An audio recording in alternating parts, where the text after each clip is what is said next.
la interrelación empática con sus alumnos que hace insustituible la actividad docente. Ya. Dentro del marco se presentan 4 dominios, que son ciclos del proceso de la enseñanza y aprendizaje. Tenemos el ciclo A, que es la preparación de la enseñanza. Esta preparación de la enseñanza hace como referencia a la metodología, a la forma en que los docentes preparan sus actividades o sus clases. Después tenemos el punto B, que es la creación de un ambiente propicio para el aprendizaje. Hace referencia al ambiente, al lugar, las metodologías, si trabajan en grupo, individualmente, la posición de la sala, o en otro lugar que no sea la misma sala. El punto C es enseñanza para el aprendizaje de todos los estudiantes. Quiere decir que el docente tiene que estar preocupado de que todos sus estudiantes puedan aprender. Esto sea a través de diferentes metodologías. Lo ideal es que el mismo docente vaya rotando sus metodologías para que así todos sean capaces de aprender.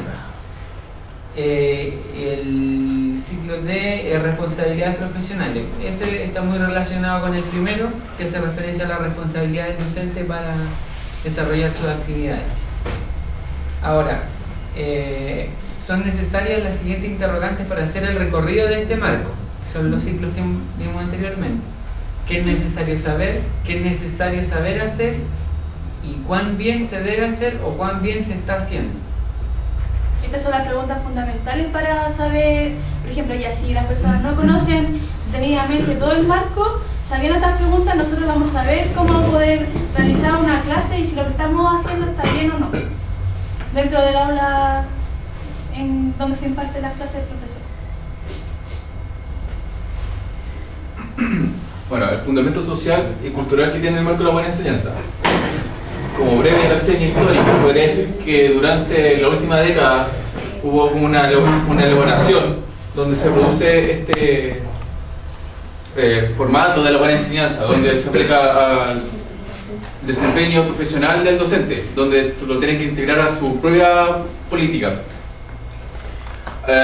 Bueno, esto fue aplicado también en diversos países, como en Estados Unidos, Canadá, Cuba, Inglaterra, Francia, Escocia, entre otros países de la Unión Europea y propiamente acá. Bueno, la elaboración de estos criterios representa un esfuerzo para el profesor para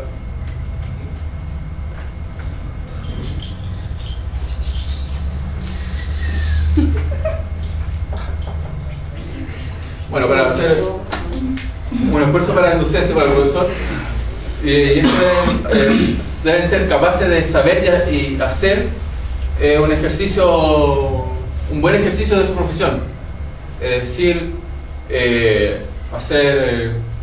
saber ocupar distintos métodos, realizar ambientes adecuados para el alumno, hacer un buen proceso de evaluación, entre otras cosas. Las experiencias concretas del marco para la buena enseñanza, bueno, en el grupo pusimos experiencias personales, porque por obvias razones no pudimos a preguntar a un profesor directamente. Por experiencia personal mía, bueno, en la enseñanza media, cada profesor tenía su dinámica. Por ejemplo, mi profesor de filosofía nos hacía traer delanteles blancos y hacernos pasear como los filósofos antiguos, y así nos hacía clases como de pasando Sócrates, Aristóteles, cosas así. O en historia, que nos hacían pura metodología de trabajo en grupo, haciendo disertaciones, haciendo comerciales, cosas, ¿de acuerdo? Y obviamente una prueba. Y en distintos casos, en cada profesor, cada metodología. Y yo creo que también podemos decir que el marco para la buena enseñanza es fundamental para la educación actual.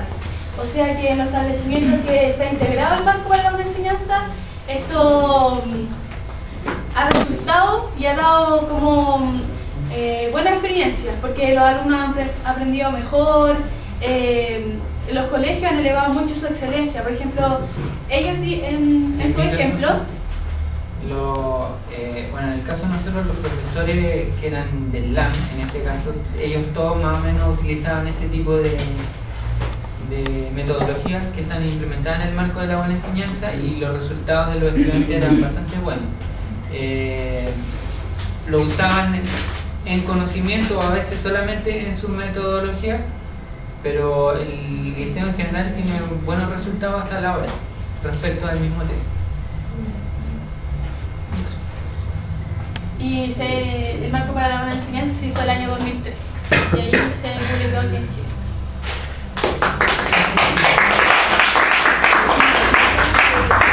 ¿Cuál es el sentido que le ven ustedes al marco de la buena enseñanza en términos, digamos, el alcance? Porque hay mucho que se ha escrito al respecto, ¿cierto?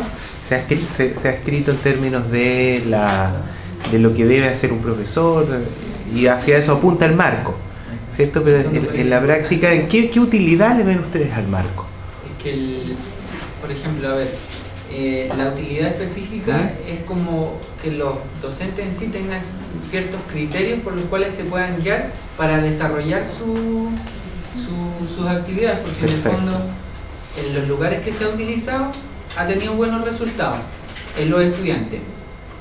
Entonces, es una buena herramienta para que ellos les sirva de guía. No necesariamente tienen que guiarse estrictamente por lo que es, pero sí les sirve de mucha ayuda para eso.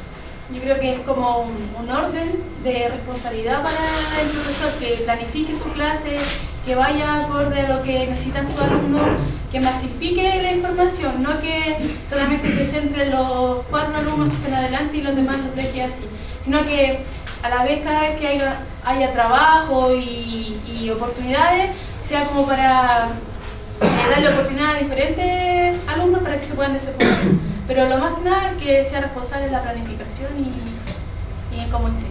O sea, ustedes dicen es una orientación, ¿cierto? Es una manera de orientar. Y además tiene otra función que es el tema de posteriormente, si nosotros queremos tener algún parámetro para evaluar, también nos puede servir. Sí, ahí decía que había 4 tipos de rasgos para los profesores que daban. Era competente, básico, insuficiente y destacado. De hecho, la evaluación docente está armada sobre esta base. Sí. ¿Se fija? Estos son los ámbitos justamente que se miran cuando de alguna manera se aplica el tema de la evaluación docente. En sí, como lo más importante del marco es que hace referencia a una educación individualizada, que es lo que se quiere conseguir, a pesar de que en algunos colegios por la cantidad de alumnos es como imposible, pero apunta a eso, a que el profesor en vez de buscar un punto medio para enseñar a todos, se preocupe de que todos puedan aprender. Ese es uno de los puntos, de hecho, el tema del aprendizaje para todos. Ahora, de la experiencia que tienen ustedes, ¿cómo se aborda o no se aborda ese punto, el tema de una enseñanza que sea inclusiva y que no excluya? Ya, lo que pasa es que, bueno, en el caso de nosotros, sí, el colegio que estábamos nosotros, el liceo tenía mucha cantidad de alumnos, por lo tanto la educación individualizada era como demasiado difícil. Lo que mucho se abordaba eran distintas metodologías para enseñar un mismo tema. Por ejemplo, se aplicaban disertaciones, mapas conceptuales, o en el fondo se hacían actividades fuera de la sala. Se trataba como de abordar el mismo tema de distintas perspectivas para que todos tuviesen la capacidad de aprender. Perfecto. No sé si alguien quiere hacer alguna pregunta o algún comentario del tema del marco, porque lo están viendo en otro curso ustedes. Un ejemplo así como claro que dijo la profe Mónica es sobre el colegio No Se Vale, ¿se acuerdan? Que habló de la planificación y de que ellos realmente utilizaban el marco para la autoenseñanza. Y además que se veía apreciado en el tipo de conocimiento que tenían sus alumnos y como la integración alumno-profesor, que era como una muy buena relación. Bueno, muchachos, muchas gracias por su...